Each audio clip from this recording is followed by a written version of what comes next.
You'd be hard-pushed to find a more familiar image from the ancient world than the Parthenon on top of the Acropolis in Athens.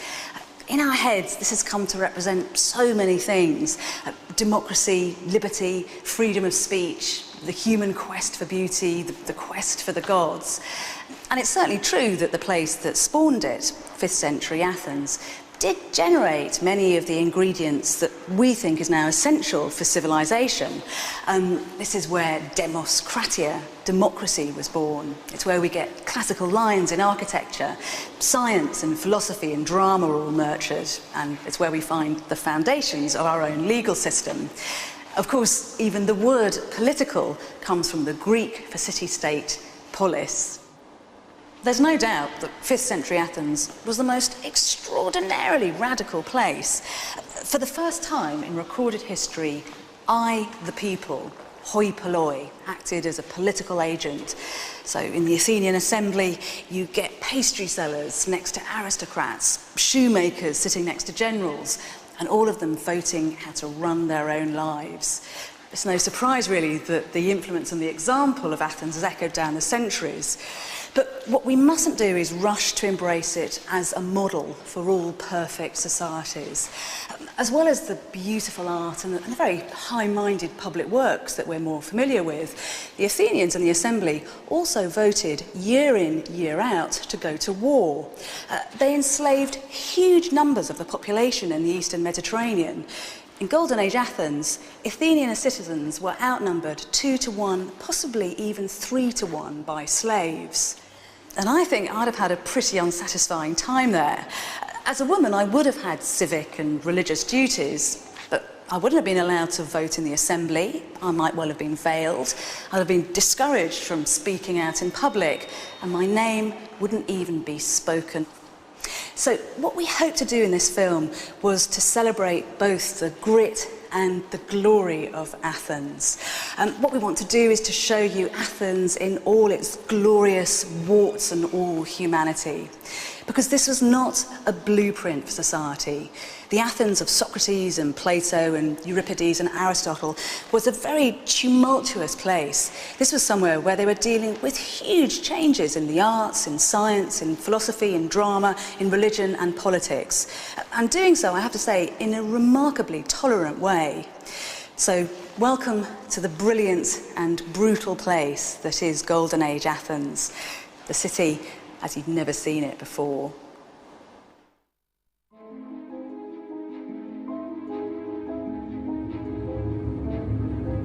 Two and a half thousand years ago, a Greek city flourished in a quite spectacular way. Out of this place came extraordinary things: philosophy, theatre, and a great political idea.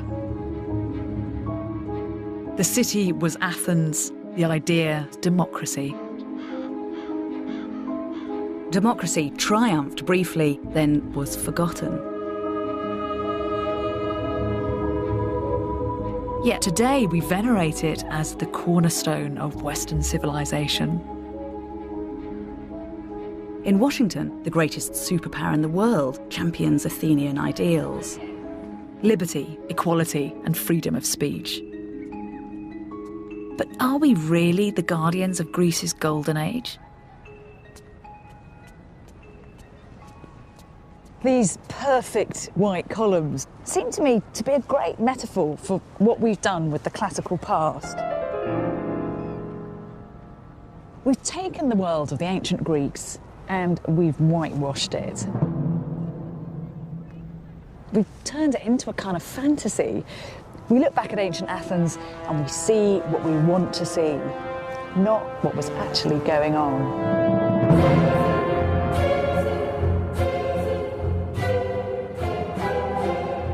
I'm going back to ancient Athens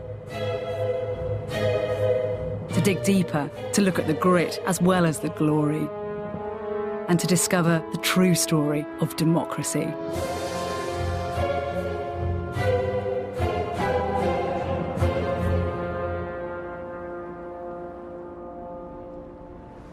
If you say the name Athens, certain images immediately spring to mind.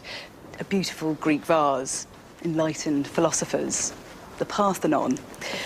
This is a place that we cherish as the first free and equal society, a good, solid basis for our story of democracy.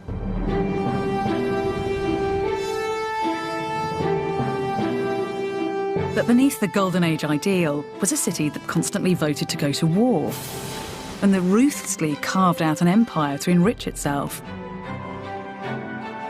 A city which championed freedom of speech but couldn't tolerate criticism from within.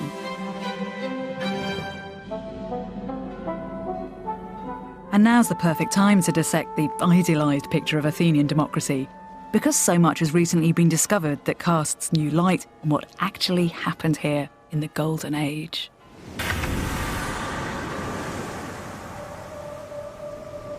"500 years before the birth of Christ, 3 centuries before the rise of Rome, the world was dominated by the great empires of Asia.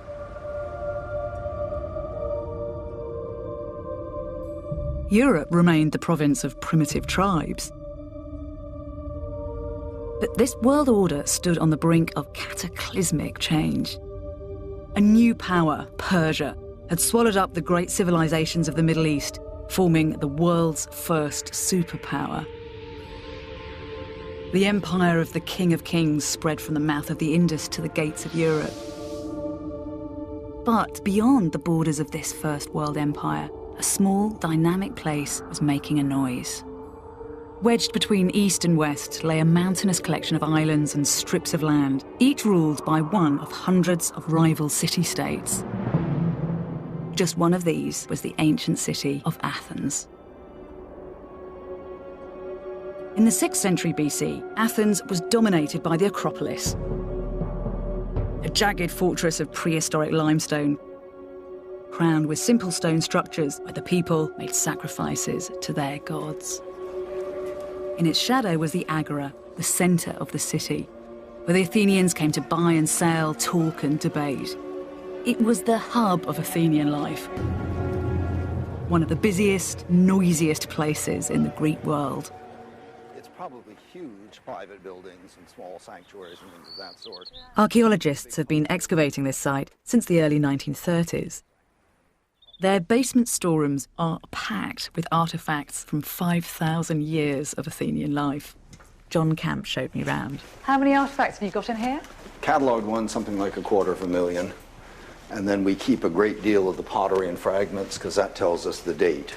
And down here... The layers of archaeology here show us that Golden Age Athens was built on prehistoric foundations.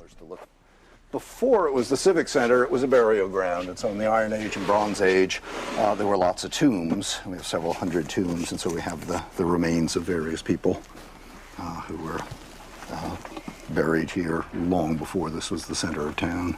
So this is, what, about 1,000 Somewhere BC? between 1,000 and 1,500 BC.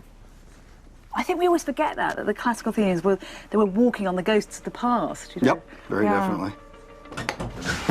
In recent centuries, the Greek states had emerged from a dark age and transformed themselves. Greek shipping now spanned the Mediterranean, making trade with Palestine, Africa, Italy, and the Black Sea.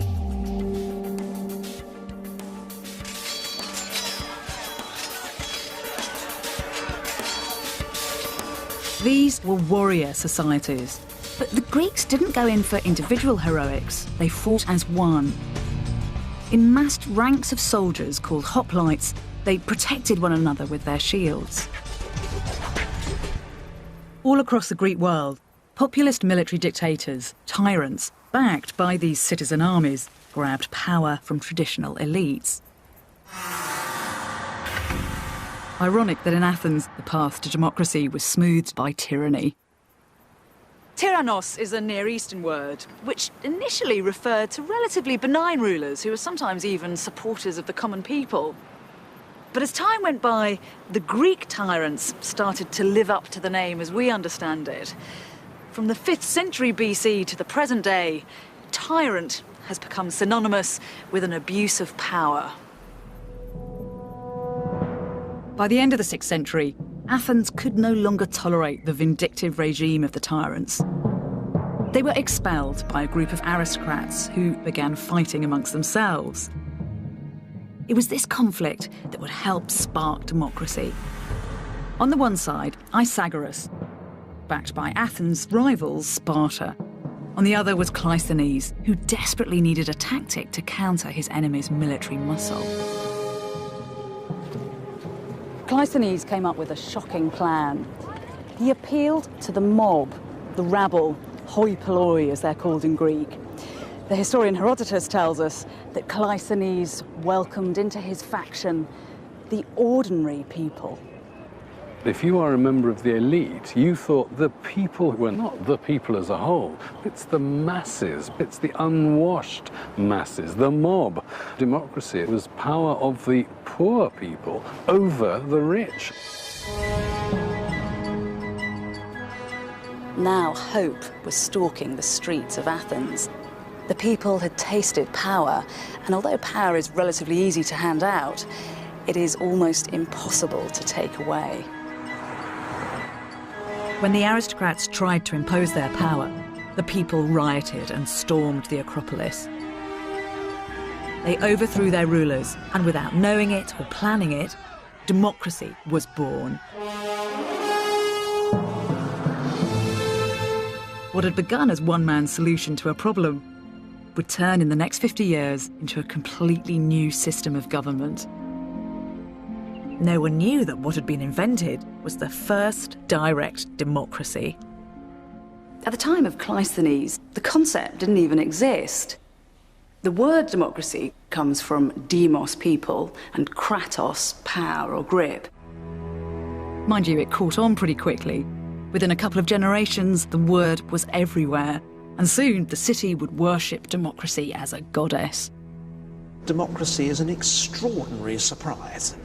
They didn't replace one set of rulers with another set of rulers, as has happened for thousands of years in the West. They said, no, actually, why don't we try something extraordinary? We can rule ourselves. In a world controlled by kings and cliques, the Athenians created, almost by accident, a remarkable experiment in direct popular rule. And they transformed their city specially to house the new system. Opposite the Acropolis, people would assemble on the hill of the Pnyx. Any citizen was allowed to attend, and a vote of the assembly was law. The assembly was chaired not by career politicians, but by ordinary citizens chosen at random for a term of 1 month. They were put up at state expense in the circular tholos. Next door was the council chamber, where 500 ordinary citizens met each day. It was their job to prepare the agenda for the assembly back on the hill of the Pnyx.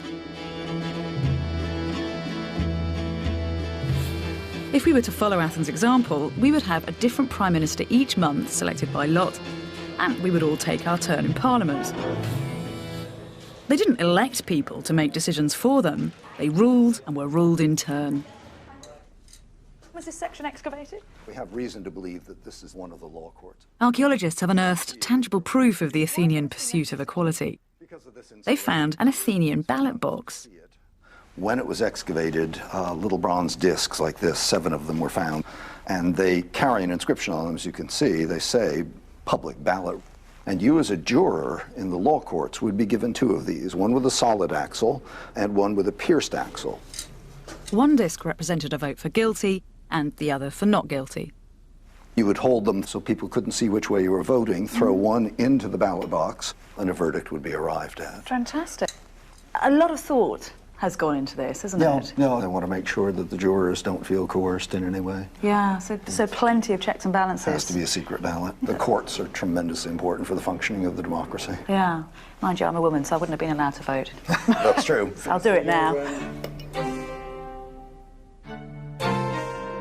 To make sure that the jurors were fairly chosen, brilliant technology was devised. This is called a cleriterion, and it was a random selection machine. Now, how it works is that individual citizens would have their names inscribed onto metal tags that would then be inserted into each of these slots. Down the side here, there would have been a wooden chute, which of course hasn't survived over the millennia, and down the chute would be sent black and white marble balls. If your name lined up with either a black or a white marble ball, it meant that you were or you weren't going to be selected that day. And because this process happened every day that there was democratic business to be done, it was impossible to bribe jurors or to pull rank so that you were always chosen.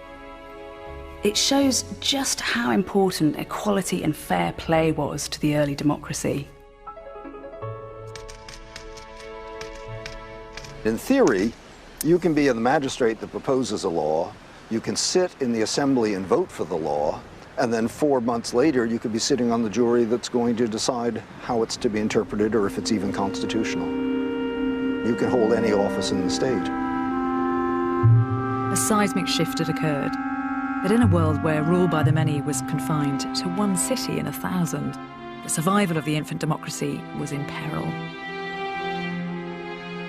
Only 20 years after its foundation, a timely discovery would transform Athens' fortunes and turn it into the richest city in Greece. At the dawn of the 5th century BC, the ancient city of Athens sat perched on the edge of the civilized world. Democracy might not have survived had it not been for a windfall that made Athens rich. At the bottom tip of the Athenian peninsula lies Laurium, the industrial heart of ancient Athens. Even today, the landscape is littered with the spoil of hundreds of abandoned mine shafts.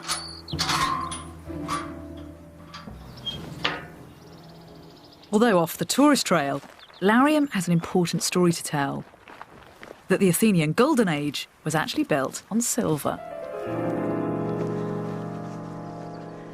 People have been mining here since the early Bronze Age because the rock is so rich in mineral deposits. But then in 483 BC, the Athenians struck a giant seam of lead, carrying within it precious particles of silver.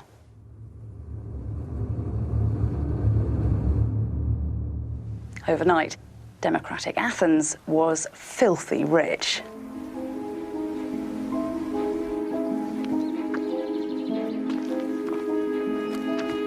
Recent excavations have uncovered a complete settlement of tiny houses and streets. The conditions here are pretty cramped. But actually, it's not that different from other towns and villages of the period. What makes this place different is that. This building has just been identified by some archaeologists as the remains of a watchtower. The living quarters surrounding the tower were not occupied by citizens, but by slaves. Seems the Athenians wanted to keep their slaves under 24-hour surveillance. And it's no surprise they were jumpy. We are talking massive numbers. As many as 1 in 3 of the people who lived in Athens were slaves. The Athenians could be such vigorous democrats because they had someone else to do their dirty work for them.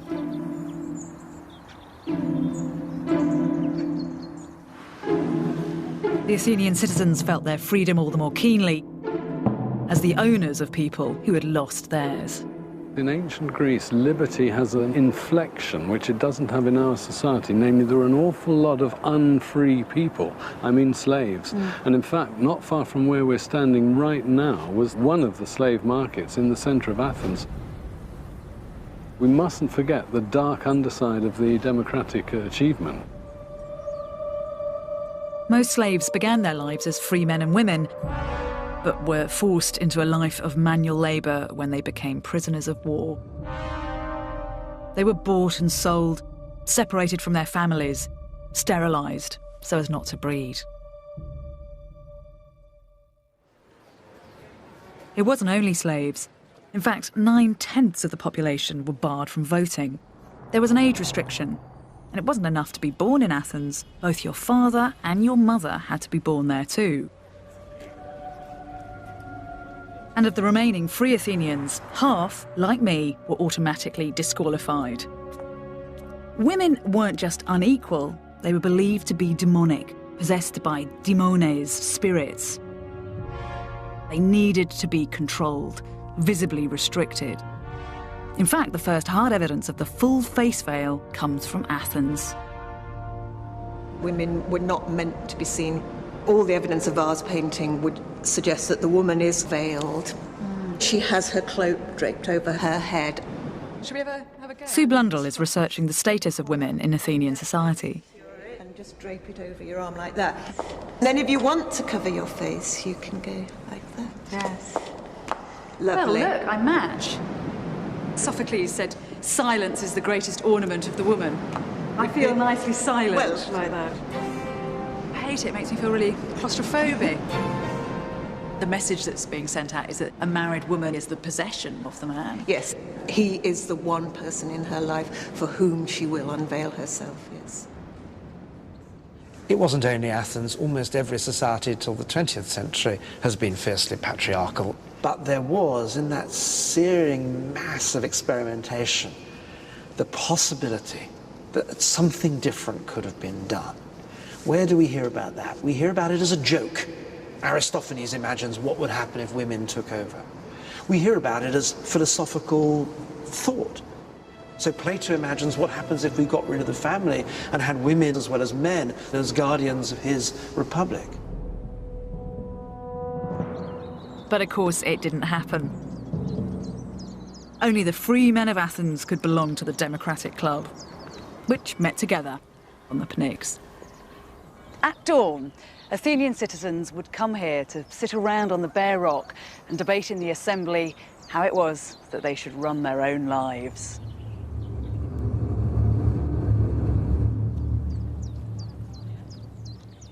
So we're going to do an experiment in Greek democracy. So who's for? The purpose of life for an ordinary human being in Athens was political life. And who's against? It's absolutely unparalleled in world history. So the motion's carried. And Mogens Hansen is a world authority on Athenian democracy and how it works in practice. This is where the people meet to pass their laws, to pass their decrees, to elect their prime minister, and they all do it by show of hands. That's the voice of the people. The Athenians believed the name Pnyx was derived from the adjective pyknos, which means crowded or densely packed. The Pnyx covers 2,400 square meters. A person takes up 0.4 square meters if he sits down. Thus, it could accommodate 6,000 citizens. Important legislation needed to be endorsed by a vote of 6,000, and that's exactly the number of people Mogens has worked out would fit onto the crowded Pnyx. But it's impossible to count 6,000 hands.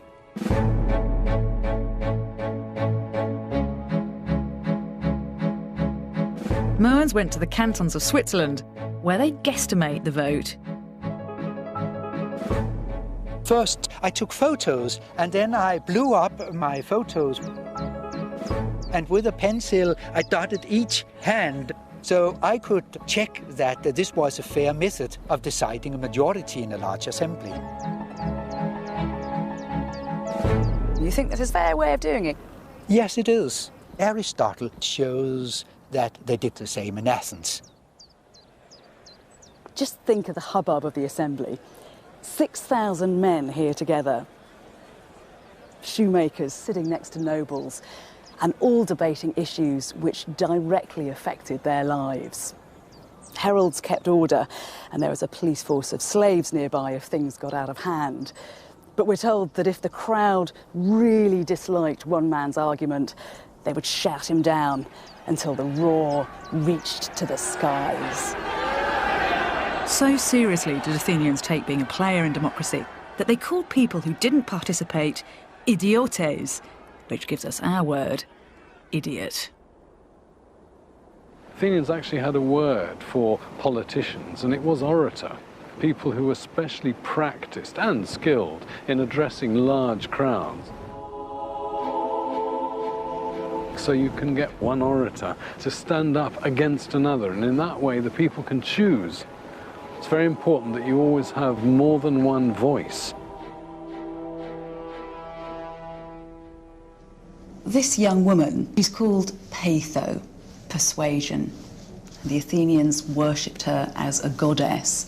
They bestowed great honours on her in the hope that she, in return, would give them the gift of a fine speaking voice, sweet words, and a 5th century talent for spin. In 483 BC, the Citizen Assembly had a weighty decision to make. What to do with the flood of silver pouring in from the mines?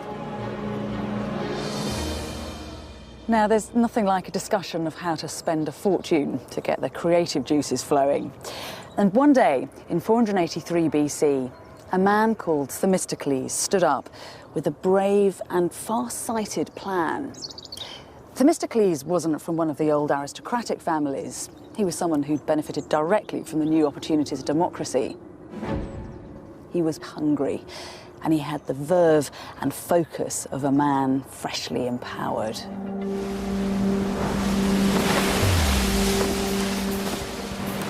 Themistocles' vision was that Athens should command the seas.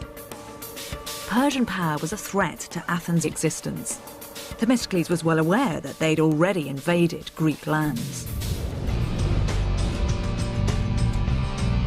To everyone's surprise, the Athenians defeated a massive army at Marathon. Although the Persians retreated, Themistocles knew that it was only a matter of time before Persia's King Xerxes returned to settle old scores. He was intent this time Athens would take her enemies on at sea. Athenians needed a brand new fleet of warships, not a tax break, he argued in the assembly. It's a tribute to Themistocles' powers of persuasion and to the acumen of the assembly that they approved his strategy. Over the next 3 years, the Athenians would build themselves a fleet of over 200 triremes. This was a fundamental shift in the way the Athenians made war. Triremes would be the new weapon of democracy. The word trireme means 3 oars. Rowers were arranged in 3 banks, one above the other. It's faster, it's more deadly than any warship that had been used before. This is the technology that the Athenians have to master in order to defeat the largest navy in the world, the Persian navy. Triremes offered the perfect balance of speed and weight. They're highly maneuverable with twin rudders. Athens was already a democracy.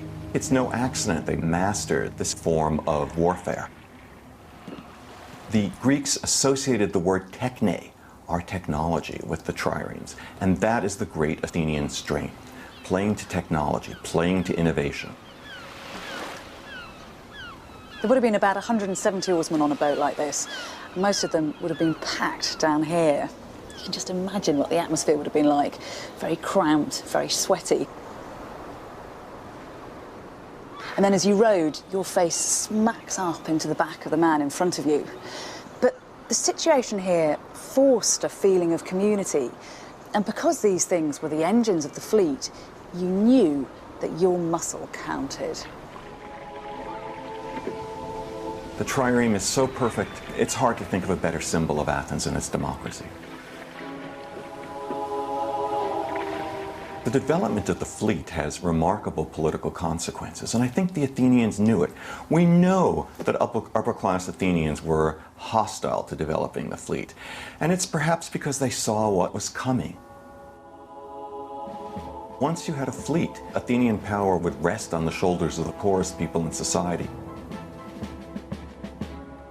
The military power of Athens depended on the fleet, and so the political power followed it inevitably, and Athens became more of a real democracy.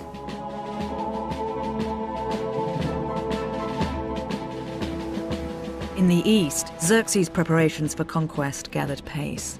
He mustered a colossal army from across his empire. Rational debate wasn't enough to decide the Athenian strategy. They needed assurance from higher powers.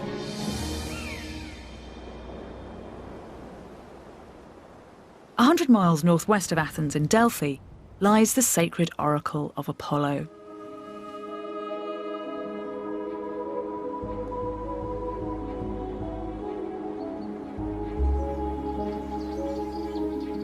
In Apollo's temple, questions were put to the priestess, and her enigmatic replies were then translated by priests.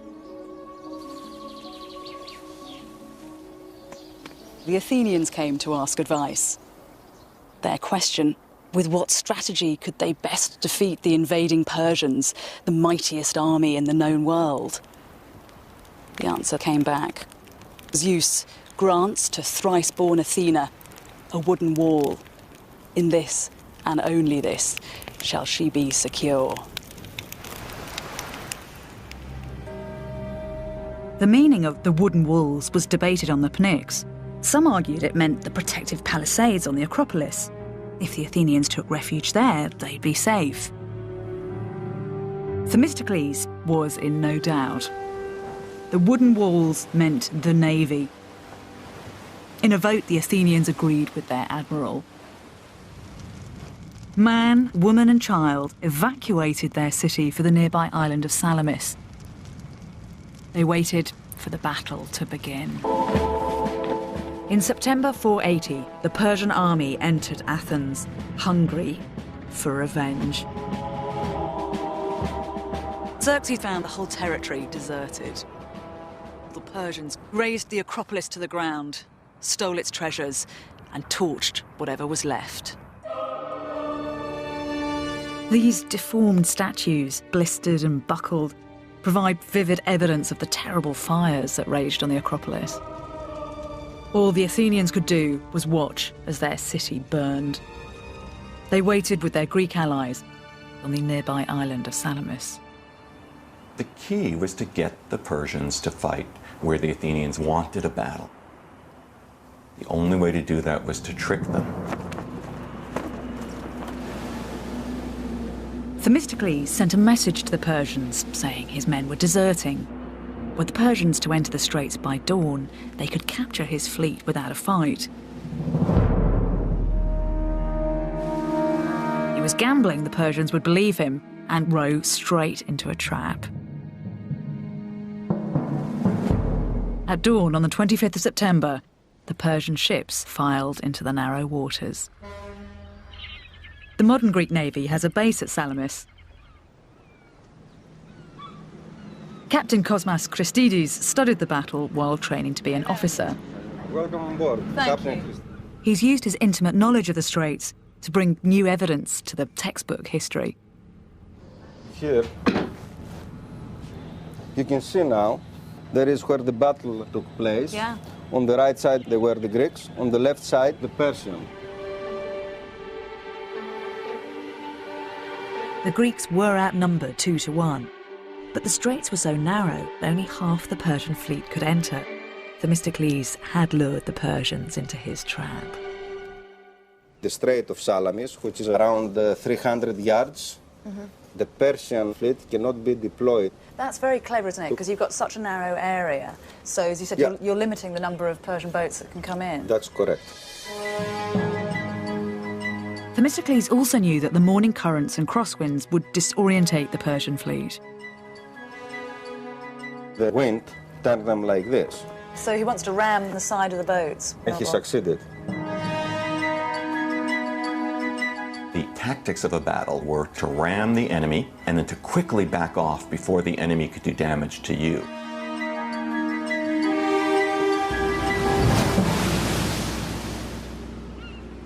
The Athenians face the best part of the Persian fleet, and they defeat them. The remaining Persian ships turn to flee. So what results is just an enormous and remarkably bloody traffic jam. It's a massacre. The blood in the water, men being speared like tuna fish. And it goes on all day.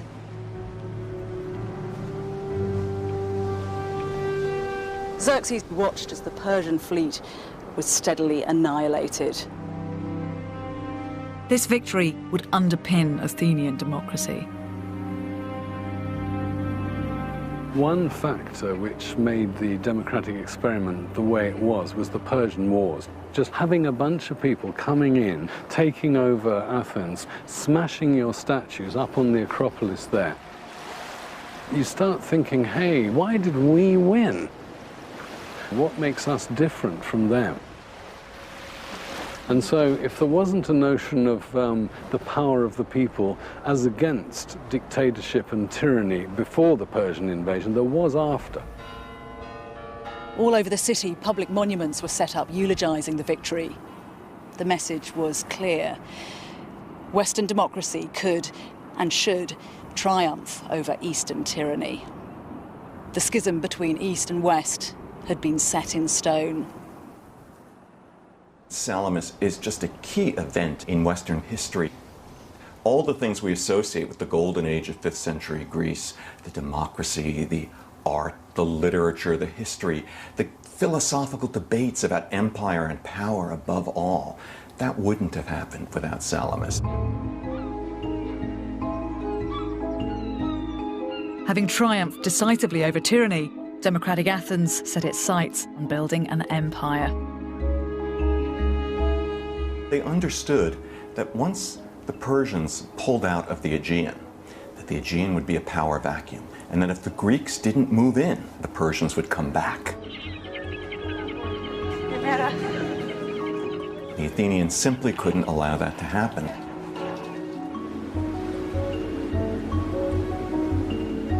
The Greek states that ringed the coast of the Aegean formed a grand confederacy with Athens for protection against the Persians. Historians call it the Delian League, after the small island where the Allies had their headquarters. Delos was a sacred place, the legendary birthplace of Apollo and Artemis. I think the Greeks got it right when they thought the gods of wind, sea and sky roamed round here. It was very astute to base the League here. This was a neutral island. And also primevally sacred. A fog of mystery and superstition surrounded the place. This is not somewhere that you'd have tampered with. To begin with, the League was a huge success. As time went on, it became more and more clear that Athens, with its vast navy, was the obvious leader of the League. Many of the smaller states found it impossible to man a fleet all year round, so it suited both sides for Athens to provide protection and take money from the Allies for the service. To celebrate the foundation of the League, this temple to Apollo was built, and in it, a massive treasury where all the League's cash could be stored. But then, just 20 years later, the League stops building work, which is very odd, because this is the time when the Greek world is at its most prosperous. And then you realise there's something else going on here. Building had stopped on Delos because the treasury of the League had been moved from its neutral territory to Athens itself.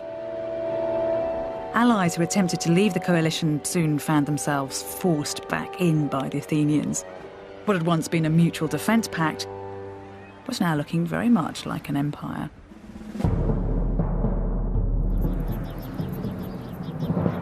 But what was behind Athens' new thirst for imperial power? Democratic imperialism may be down to something as basic as the need for grain. Grain is the oil of the ancient world. Whoever controls its supply can keep a stranglehold on power. Barley or wheat was the staple food of Greece. When it ran short, the people starved. Huge swathes of the landscape around Athens are rocky and infertile.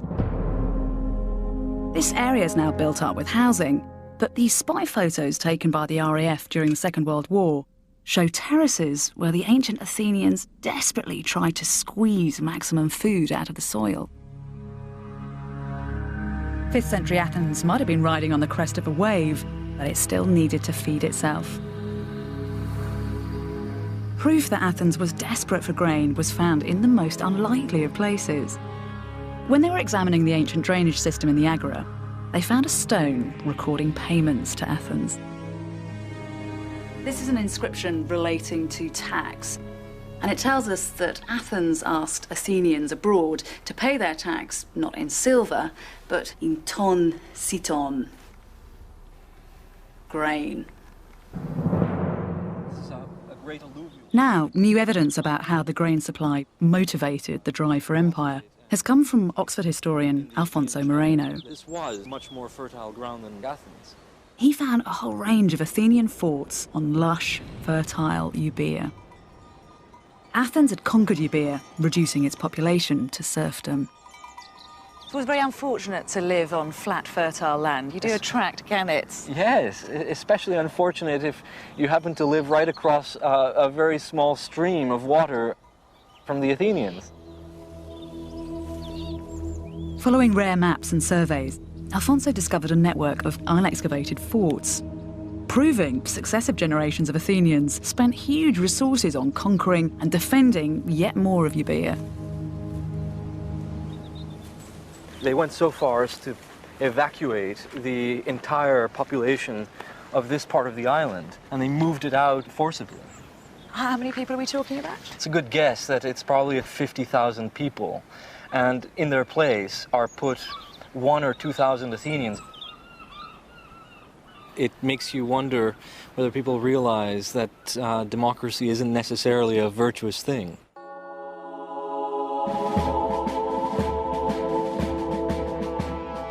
This stone stele represents the monumental might of the Athenian Empire. You can see that all over the stone surface there are closely carved inscriptions listing the places that owed tribute money to Athens, from Palestine to the Black Sea.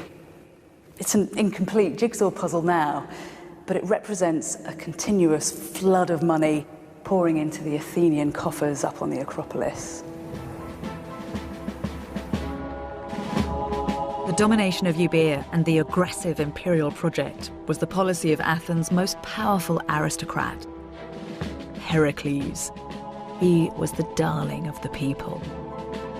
Thucydides wrote of him that during his leadership, Athens was in name a democracy, but in fact under the rule of one man. Pericles was following on a long tradition of competition to deliver to the people of Athens ever larger prizes. And Euboea was just the largest, the latest example of that. It's a sobering thought, isn't it? The aristocrats standing on bits of coastline like this, looking out across the sea and wondering where it is that they can lay their hands on next. You know, I think that's more or less precisely what they did. This was a kind of competition. It was, in many ways, the transferal of the archaic ideal that you see in the Olympic Games to a political arena. And democracy was the ultimate way of playing a competitive game with other members of the elite.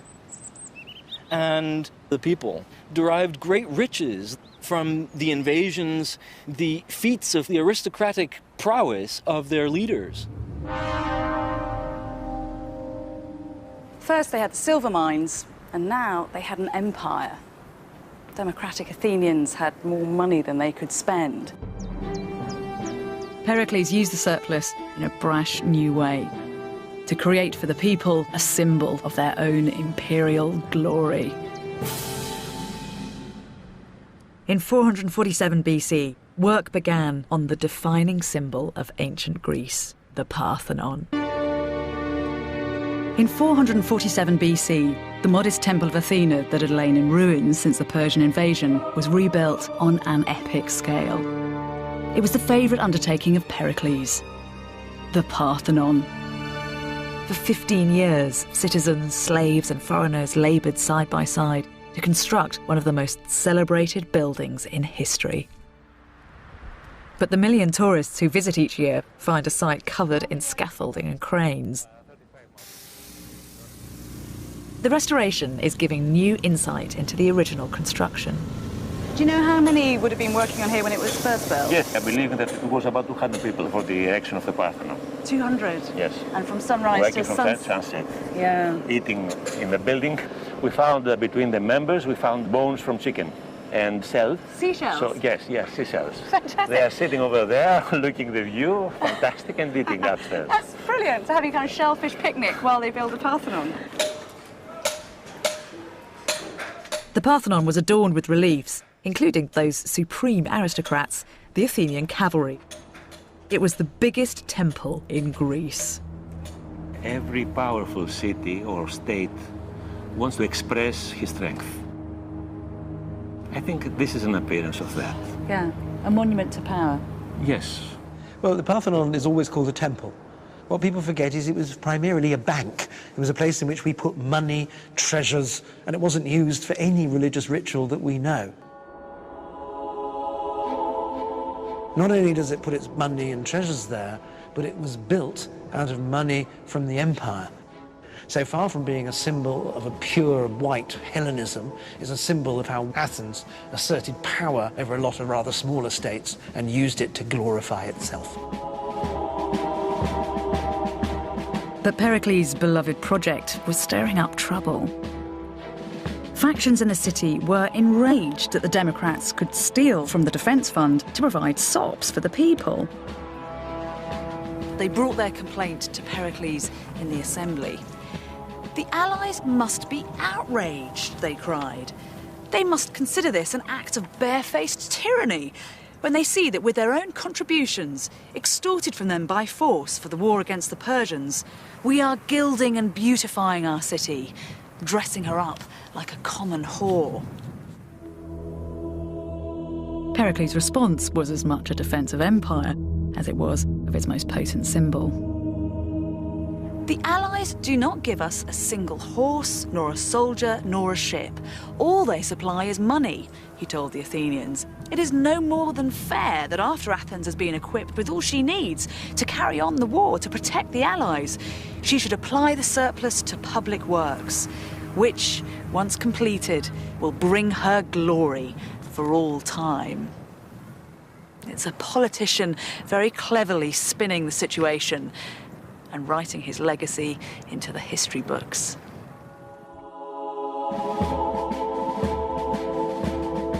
Athens drove her imperial project ever further. Those that resisted were punished, men, women and children massacred.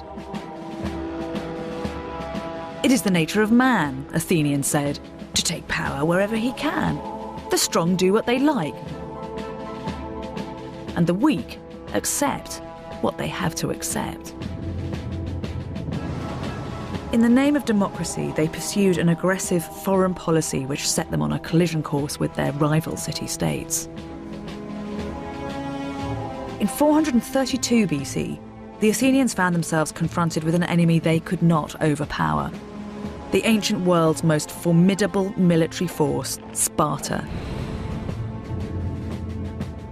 It was an irony worthy of Greek tragedy that Sparta, virtually a totalitarian state, now claimed to be the liberator of Greece from the tyranny of Athens, the world's first democracy. Pericles had taken Athens into a disastrous war, yet he appears to have been brilliant at persuading his citizens that they were dying for a higher cause.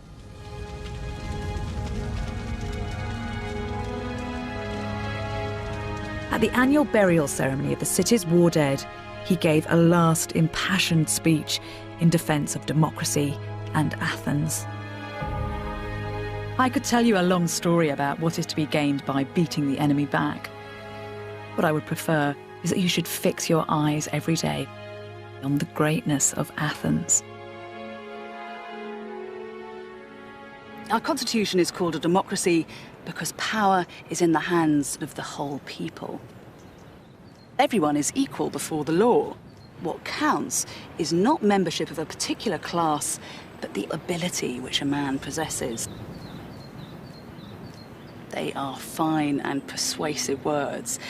And for centuries, we've chosen to take these as representative of the true spirit of 5th century Greece. But there are many who wouldn't have bought into Pericles' vision of a free and tolerant society. This was a time when unorthodox views were circulating throughout the city, and they were viewed as very dangerous.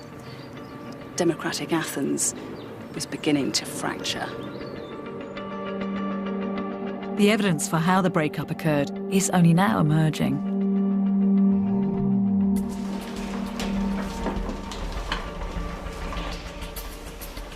Words really were the lifeblood of the Athenian democracy. Here, there are many millions of words that were written in the 5th century BC, which haven't even been translated yet. An unofficial history of the city is starting to emerge. In 438 BC, the Parthenon was finally completed, and Athens was flying high. The Athenian democracy had amassed the largest empire Greece had ever seen. Over 150 states from North Africa to the Crimea handed over vast sums to the Athenian treasury, which paid for a navy which roamed the seas unopposed. These ships were not for show. In its golden age, there were no 2 years when Athenian citizens did not vote to go to war. Its ruinous conflict with the Spartans, the Peloponnesian War, was to be the backdrop for all its high achievement. This war is such an abysmal milestone in the history of civilization. Massacres, killing all the males, enslaving the women and children. This becomes standard practice in the Peloponnesian War. This is a new and terrible mode of warfare for the Greeks. But amongst all this conflict, from every corner of the empire, a stream of artists, architects and philosophers flooded into the city, bringing with them new experiences, new ideas. There's a real sea change in how people thought about what they were doing. Instead of just doing what we were doing before, we could now think about it. And that led to experimentation. And that idea that you could experiment is what makes democracy and the Enlightenment go together. That sense of ceaseless experimentation and thought.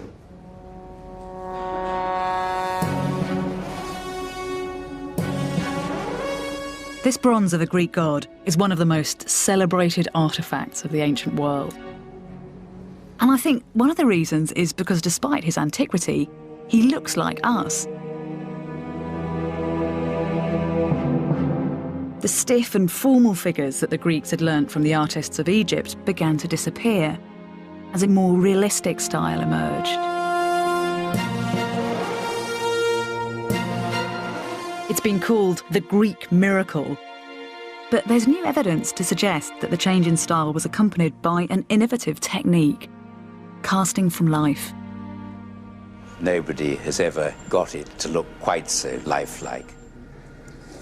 I think if you then put some clay just around it. Sculptor Nigel Constant believes they used live models.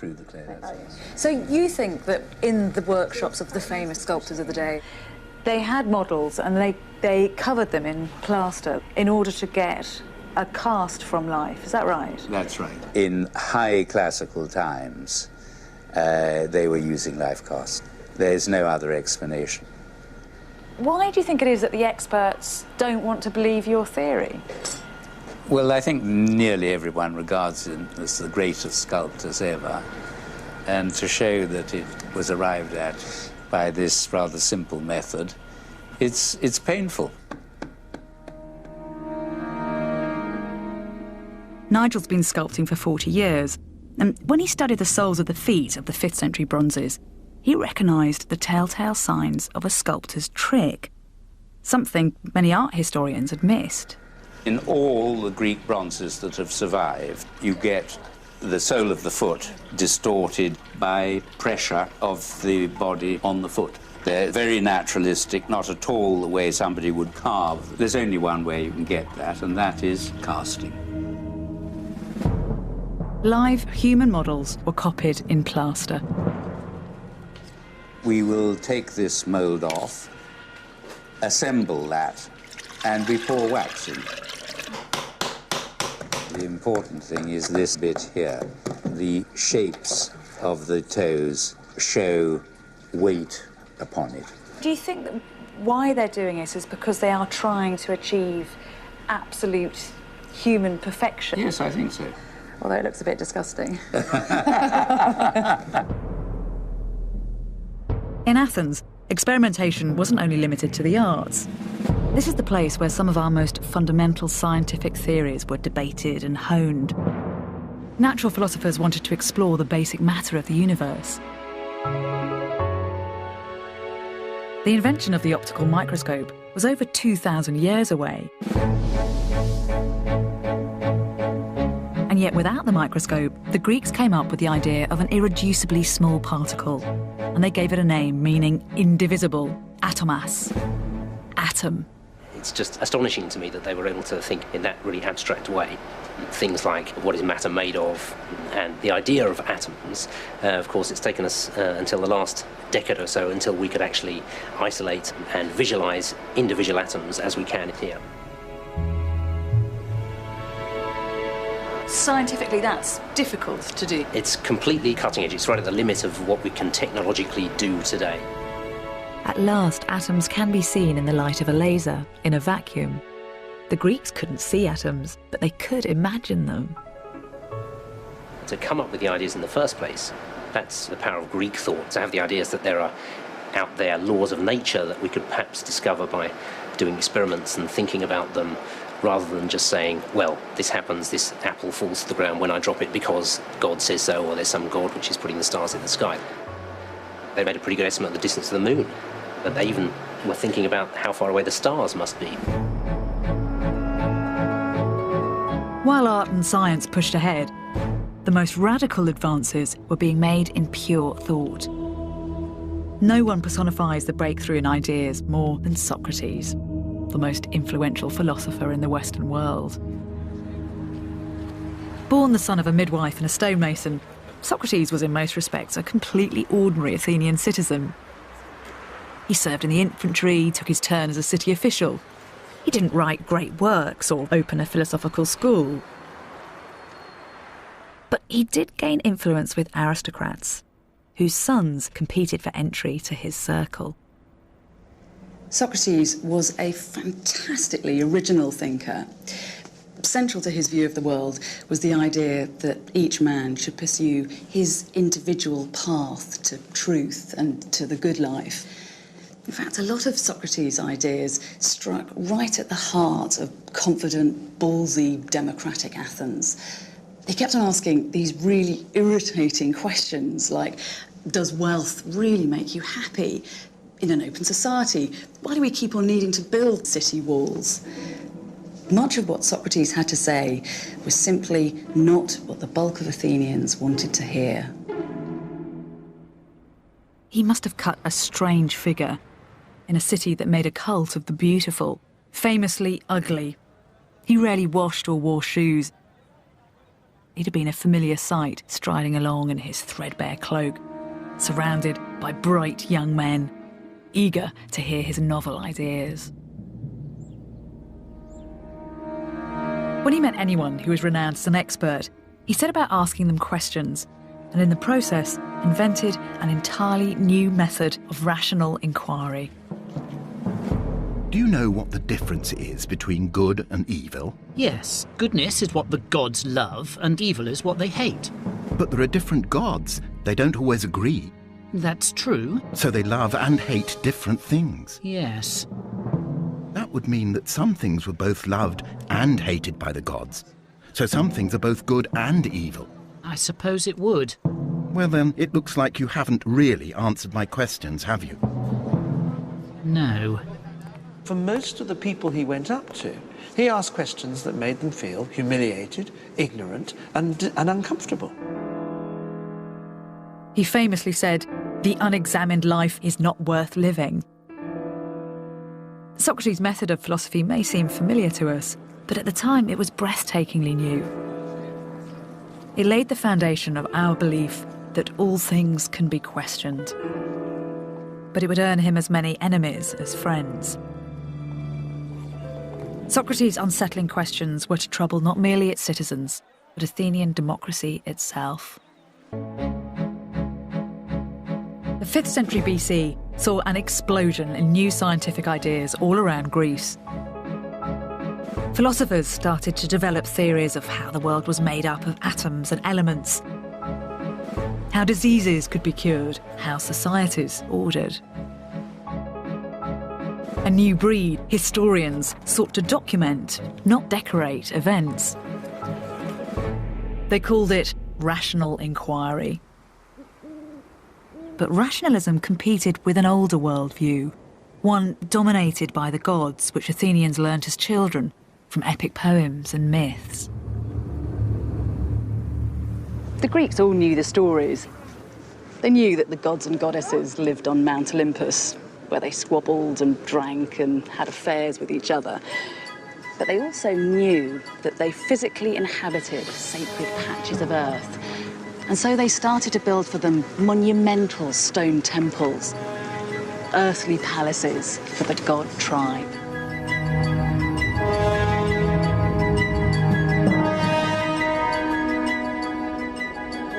At the time, even wealthy men lived in mud brick structures. The spirit world was honoured with opulence, for religion was supreme.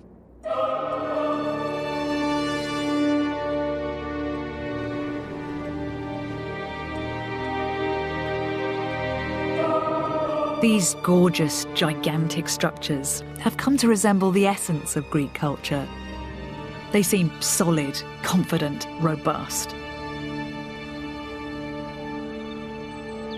But just because the temples have lasted, we shouldn't be fooled into thinking that Greek religious life was all about grand gestures in monumental stone. In one way, you get a better sense of the real ritual experience of the Athenians if you come down here late at night. This whole side of the rock was dedicated to the goddess Aphrodite, and men and women would continually come here to leave offerings in specially carved niches. During one festival, young virgins would clamber down this staircase, which was carved back in the Bronze Age.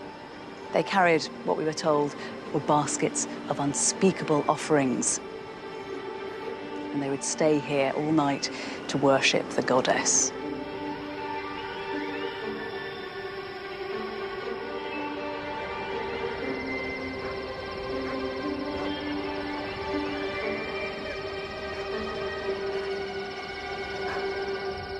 Encouraging women to worship Aphrodite had an interesting political use. Aphrodite is the goddess of sexual love, but she's also the goddess of persuasion and harmony. In a political system where there were so many players, each with vested interests, harmony was vital. And by worshipping Aphrodite, it was thought that women could entice this cosmic glue out of the goddess. In ancient Greek, there is no separate word for religion. Ritual was just part and parcel of everyday life and the political process. Gods and demigods were thought to walk the streets and be around every corner. But unfortunately, these were often malevolent spirits who demanded appeasement. Recent excavations show that black magic, too, was at the heart of the Greeks' famously just and rational judicial system. In the main cemetery of Athens, the Kerameikos, underground wells and cisterns have yielded hundreds of curse tablets. This poor chap's had his hands tied behind his back and he's been sealed in a lead coffin. And we know his name because on the lid of the coffin there's a very crude inscription that reads Mnesimachos and all his cronies in the legal case. So whoever commissioned this was prosecuting Mnesimachos and hoped that by creating this thing, he could appropriate some kind of supernatural power so that the outcome of the law case was favourable to him. There are many of these things. So clearly this kind of magic was an unofficial but an integral part of the Athenian judicial system. Scholars have often struggled with Greek religion. It doesn't square easily with the Athens they wanted to see, that was sophisticated and rational. Athens might have been a democracy, but it had emerged from an archaic world of multiple gods and primordial rituals. For the Athenians, there was one particular festival they cherished, which fostered a sense of togetherness. It was known as the Mysteries. The ritual started with a procession from the Kerameikos cemetery all along the sacred way.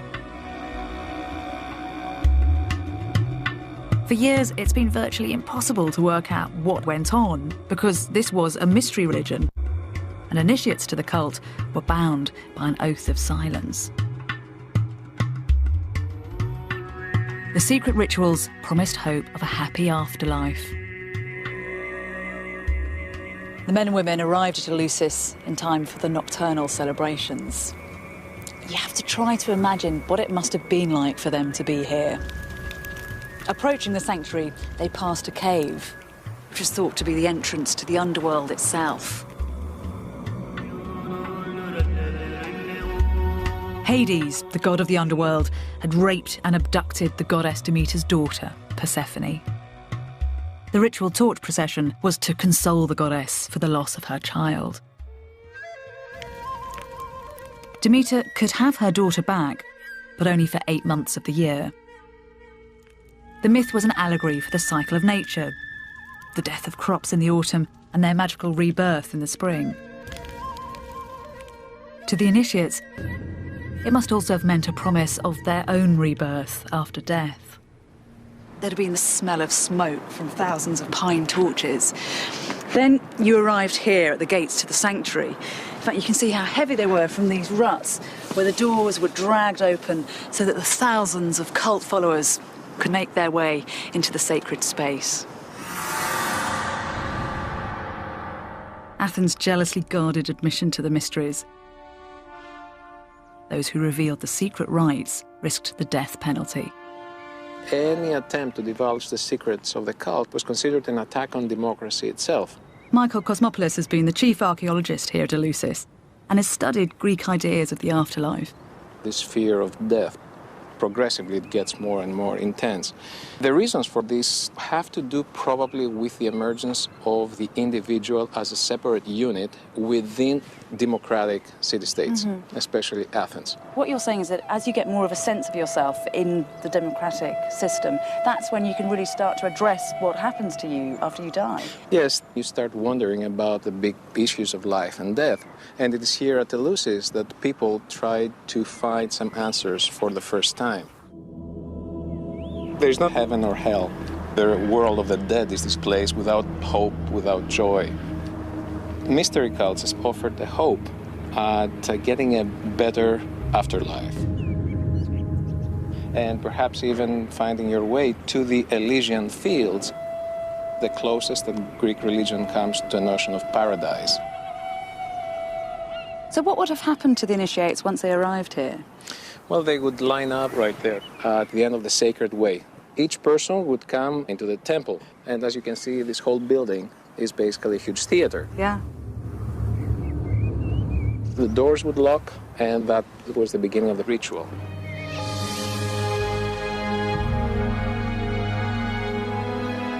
Most scholars agree it was a reenactment of the actual myth of the abduction of Persephone by Hades and her final reunion with her mother Demeter. When we watch a play or a movie, we identify with the personalities. Persephone has gone to the underworld and she has returned. It's like your best friend has defeated death. Therefore, you draw strength and courage from that victory, so you don't fear death. This was as close as the Greeks would come to virtual reality, in the sense that they would simulate death in ritual. Like us, the Athenians struggled with insoluble moral debates, and they chose to play these out in public and invented a new art form in order to do so. Drama gives us an insight into what the Greeks thought about life overall, because they lived their lives in a very strict, logical, well-structured society. And when you live in that kind of society, some of your passions and feelings are suppressed. So by celebrating, they were allowed to have an outlet for these passions and feelings that they suppressed for the rest of the year. The dramas dealt with horrific extremes of behaviour, sons raping mothers, brothers and sisters making love, mothers eating their children. All the dreadful potential of man was laid bare here. And a constant theme was the pursuit of power. Playwrights made it quite clear that even a democracy couldn't quench the ambitions of ruthless individuals. At almost exactly the same moment as the creation of democracy, something radical happened. One man stepped out of the chorus to take centre stage. One actor became two, two became three. Drama was born. I think it's better than religion. I think tragedy is one of the great inventions of all time. At Delphi, the poet Tony Harrison explains his take on Greek tragedy. Just as some people need religion to answer the questions of what we suffer from, it was an important part of their politics, their culture, their debate. Certainly they don't separate art and culture in the way that we do, for something to do in the evening. The theatrical performances were during the day, weren't they? Very important to remember that they were done in the full light of day. They brought these things to the light of day, Istrophos, to the light. If you're in the darkness, how could you bear such dark subject matter? The tragedies, most of them are written at the time of the Peloponnesian War. Are we seeing any of that terrible, real historical time reflected back into the drama? But we do get terrible stories of war in, for example, Euripides' Hecuba. In the play, the Greeks are debating whether to sacrifice a young girl to glorify the dead warrior Achilles. The people who are most eloquent in debating for sacrificing her are Athenians, so undermining their own democracy by having a democratic act to kill an innocent. Yeah, and it can be a true horror of democracy that the mass of people can vote for something which is appalling. What followed after was will clash and conflict, welling and surging through the whole summoned army, some for the sacrifice and others against. The sons of Theseus, both bred in Athens, made separate speeches, but were of the same mind, that the grave mound of Achilles be given its crown of glory, a fresh gore garland from a green girl. It's all the language of democratic voting used to sacrifice an innocent girl. The same language you needed for the persuasion in the law courts and the assembly. At the end of the war, I think when I was 8, I saw a terrible film of them bulldozing bodies in Belsen, and it really went into my soul, and I thought, well, how can you find ways to express the terrors of our own time? And then I discovered this great theatre of light and this style to express darkness. And I always think of, when I'm here in Delphi, I always go and touch these stones down here on the polygonal wall, because that for me is a metaphor for tragedy. It was built with all these strange shapes that when the earthquake came, they would lock. They wouldn't fall down like regular bricks. They would lock together more tightly. And this, for me, is like the verse of tragedy containing and surviving the earthquake of dark emotion. Because those blocks have all got, they're inscribed, aren't they? And they're inscribed. The wonderful thing is that you can see letters joining them together. And I always think it's really the words that hold everything up.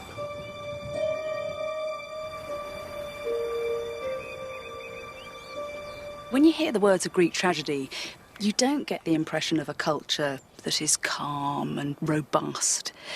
This feels like a society in turmoil, somewhere that is at once immensely confident and immensely insecure. That tension runs all the way through Athenian society. So in some ways we have this great intellectual explosion of we are now scientists, we can now progress. And all the time, Greek tragedy, a new genre, new trendy literature, is reminding us, no, you can't. Like Oedipus, you're going to find out that actually, when you thought you were in control, you've been sleeping with your mother, you killed your father, your life has been one big sham. The person who thinks he has the answer is the person who's leading himself into tragedy. And now Athens too was courting tragedy, spawned by the tension of new ideas and old beliefs.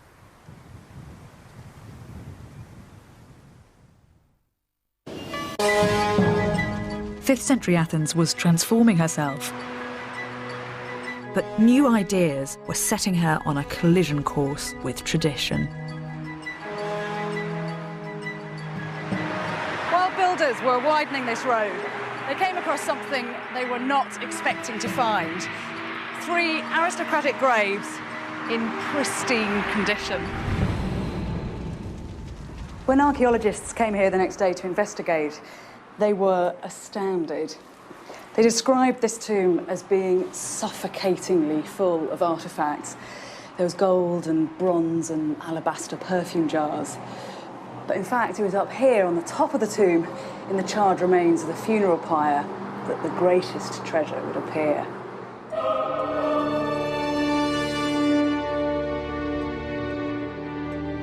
The tomb was clearly of a wealthy aristocrat, someone who could afford such elaborately decorated artefacts. Amongst the riches of the tombs, the fragments of burnt papyrus turned out to be the oldest surviving book in Europe. These words have been burnt, scattered on top of a tomb and buried in the earth for 2,400 years. So it is close to miraculous that they've survived at all. In this little fragment here, we learn that Zeus has raped his mother, who then goes on to give birth to Aphrodite. So you can just see Aphrodite. The scrolls took years to decipher, but ideas contained in the writing presented a remarkable puzzle. Dirk Obbing was the first scholar outside Greece to see the scrolls. At the Oxford Papyrology Institute, he uses spectral scanning to decipher the text using different wavelengths of light. When we took it down deep in the infrared spectrum, most of the color disappears, but you get great contrast between the dark background and only slightly darker ink. An entire line of writing was produced. That section was so dark that to the naked eye, it wasn't even read. It shows what multispectral imaging is able to do with a difficult-to-read text. The Derveni papyrus presented special problems because it had been rolled up in a scroll. But as with the Dead Sea Scrolls, it's taken a long time just to figure out what author was talking about. The author is commenting on a religious text. He tells us we shouldn't understand the myths literally, but interpret them scientifically. The author gives an analysis of a piece of religious poetry, but he thinks it mustn't be taken literally, it has to be taken allegorically, and when he analyzes it, he's presenting the view that it's actually an account of the creation of the world in terms of the current theory of molecular science, which is a truly extraordinary mode of interpretation. The kind of thing you might find in the 18th century when Newton was reinterpreting the Bible as showing the latest physics. This scientist thinks that the universe always existed, has no beginning or end. That's why it's so exciting, though, isn't it? Because this is the touch paper at the moment that it's being lit. This is the origins of modern science. It gives us an insight into a period when the Greeks were speculating about the origins of the universe. These theories are incredibly dangerous. In 414, the author Diagoras of Milos, a friend of Socrates, was charged with impiety. The democracy put a price on his head and demanded that he be assassinated without trial, almost certainly because he dared to write this. Diagoras fled the city. Thinkers like Diagoras were becoming the target of suspicion and persecution because of their ability to mislead the people. Intellectuals and aristocrats would meet behind closed doors and discuss unorthodox ideas at the infamous symposium. That's one of the very peculiar things about the Athenian democracy. It's suspicion of any groups of people getting together. It's hatred of cliques, because they could all be against the democracy. For most people, James Davidson has studied the symposium and the various power groups within Athenian society. The Greek symposium is really a group of men who are all drinking together in a very small room. So it's a very intimate kind of environment. The symposium is supposed to be off-duty. They're in a relaxed situation. And you're not supposed to be talking about politics either. This is not a debating chamber. But underneath all of that, this is a way for people to establish links. So politics keeps on creeping in through the back door. The symposium was rich with homosexual overtones, but the erotic dalliances were often a cover for secret networking. Is the homosexual relationship to do with power and status as well as sex? I think it's more to do with male bonding. I know that sounds fairly obvious, but we very often find that there's a great anxiety about how the beloved is really in it for a political position. And the admirer is really in it to have a little client or a little agent who will help him. It was at the symposium that Socrates drank with and inspired the most powerful of the aristocrats. He was the dazzling young general Alcibiades. The fame of an Olympic victory had propelled him into the limelight. Overnight, he'd become Athens' most charismatic and influential politician. At exactly this time, Plato tells us, Socrates and Alcibiades were to be found together at a famous symposium. Socrates reveals to Alcibiades and the other guests the mysteries of love. It's a clever adaptation of the mysteries of Eleusis. Its language, which mixes religion and science, is reminiscent of the Davani papyrus. The ideas appeared radical.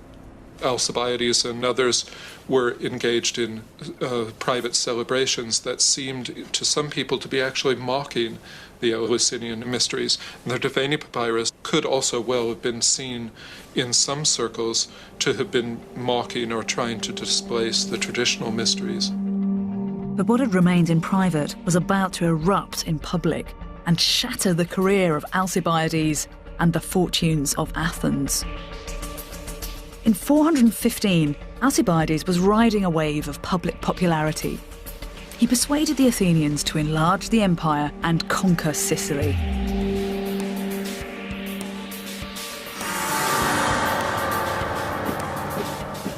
But even before the expedition set off, something shocking happened. A religious scandal. Across Athens, at every street corner, were statues, representations of Hermes, the messenger god. The morning after they decided to sail for Sicily, the Athenians woke up to find hundreds of these statues mutilated, with their noses and erect phalluses cut off. An investigation was launched, and witnesses started to come forward with information about the nocturnal antics of groups of aristocratic young men, debauched dinner parties in which the gods were mocked, and all whispered that Alcibiades was the ringleader.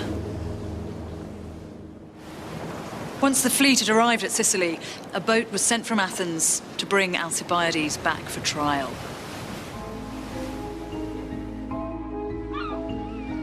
But Alcibiades escaped. He was now in Sparta, advising the enemy on how to defeat Athens. Now, that really was a bad omen. When it came to assaults on their religion, the Athenians were in a very ugly mood. They started a witch hunt. Of course, first for the people who had smashed the statues, but secondly for people who had been alleged to parody the Eleusinian mysteries. And the Athenians revoked the prohibition on citizens being tortured, and a lot of people were tortured and executed. It was a truly terrible time in the city. Things were looking very bad for Socrates. His most famous protege had become a national pariah, and all around him his fellow intellectuals were being brought to trial. The scene was set for Socrates' own tragic drama. The last decades of the 5th century BC saw the end of the golden age of Athens, as her internal divisions were punished on a massive scale by the might of her foreign enemies. In just 15 years, the democracy itself would crumble, and the man who'd come to define the first enlightened age would be put to death. In the year 413 BC, Athens had been at war for almost 20 years with Sparta. Athens' great hope of ending the war had been the brilliant young general Alcibiades, now in disgrace.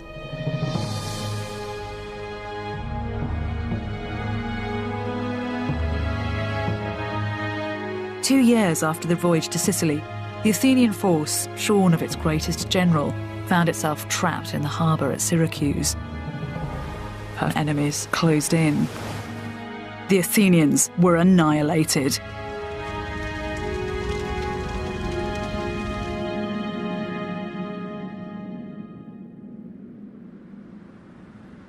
The few survivors started to limp back to the city. The stories they brought with them were so horrific that at first the Athenians refused to believe them. And then, when they realised that these things were true, panic swept through the city. After Sicily, things went from bad to worse for Athens. Inside the city, there was political turmoil. The citizens looked for people to blame, persecuting the talented leaders and thinkers who'd once been the democracy's lifeblood. A system that had harnessed the competitive instincts of the aristocrats for the benefit of the people had turned into a regime that drove Athens' finest into the hands of its enemies. Democracy was fatally wounded. Death squads roamed the streets. And in this climate of fear, the Athenians turned on Socrates. For over half a century, Socrates had roamed through Athens, goading the city like a gadfly with his interminable questions. And while the democracy was strong, the Athenians had viewed him with interest. As a bit of an eccentric. But after the horrors of the last few years, he was viewed as a destabilising influence that had to be permanently eradicated. Socrates was brought to trial on 2 counts: for mocking the gods the city believed in and for corrupting its youth. A couple of Socrates' former pupils turned out to be traitors and anti-democrats, and so they saddled Socrates with the responsibility for that. The Athenians always believed that people should be held responsible for whatever views they expressed. The accusations were put to him in the Agora, where he was summoned to appear before the chief magistrate. The quarter is now severed by the Athens metro.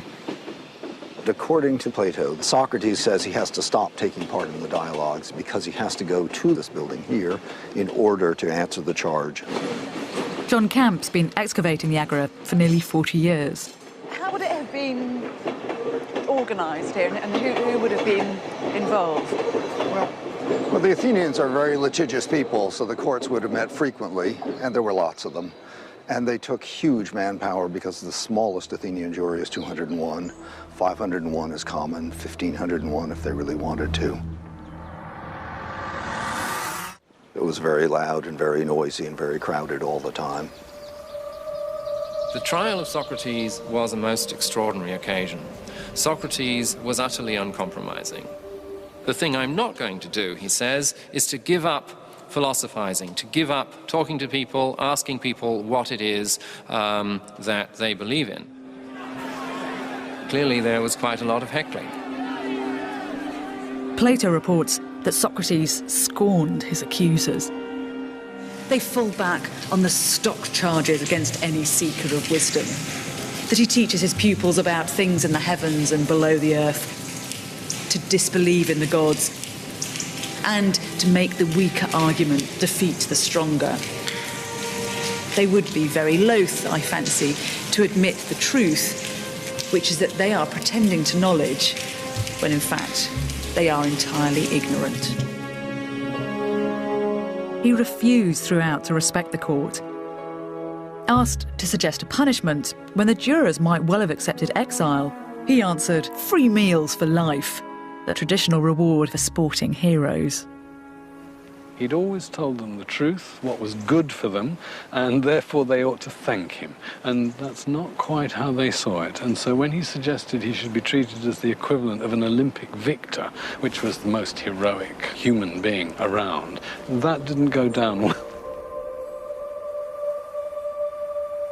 As it was, more jurors voted yes, he should be executed than had voted yes, he's guilty. Some changed their minds, in other words.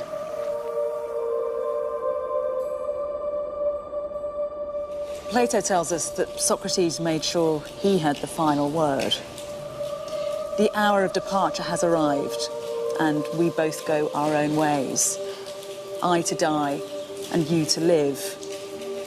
Which is better? God only knows. It may have been here that Socrates spent his last days, in the small prison in the Athenian agora. On the allotted day, he drank hemlock from a tiny cup. He walked around until his legs grew heavy. He lay down on his bed. Plato was clearly moved. This was the end of our comrade, a man who was best, wisest, and most just of all. But death by hemlock was agonizing. Socrates would have been consumed by pain, vomiting, and diarrhea.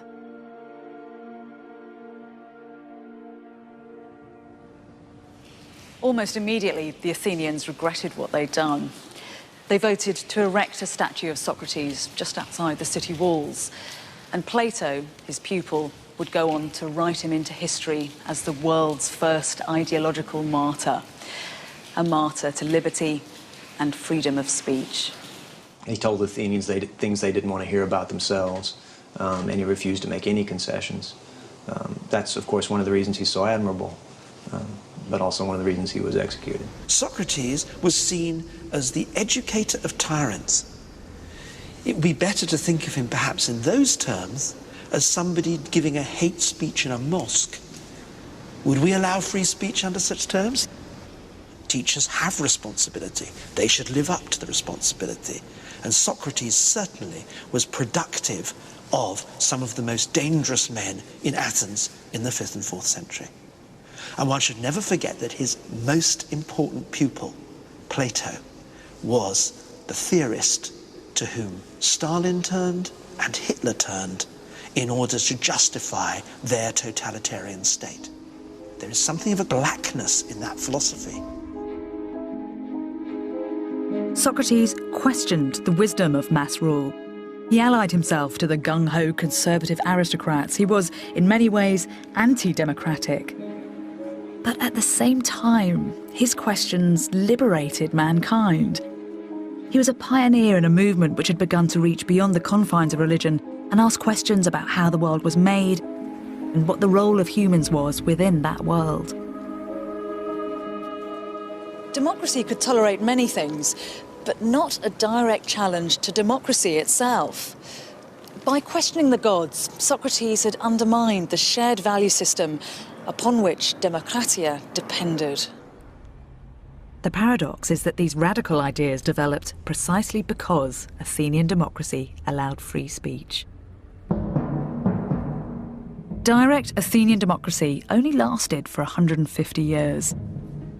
Although we uphold it as the pillar of our civilization, in fact, the West has spent much of its history rejecting it as a political model.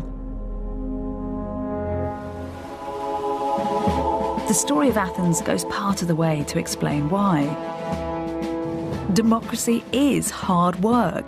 It is demanding and flawed and volatile. For 3 generations, Athens had been phenomenally successful. The citizens of the polis had lived through one of the most radical and innovative histories of the world. Yes, it was fickle and inconsistent and sometimes vindictive, but we have to admit to ourselves that those are the hallmarks of an open society. If you empower people, you sign up to a life of uncertainty and change. And nowhere demonstrates that better than the bloody and brilliant place that was democratic Athens. Bettany returns next Wednesday night, immersing herself in the world of the Moors, 9 o'clock on More 4. And more history heading this way next as Tony Robinson and the team start digging up medieval history at Radcott on the Thames.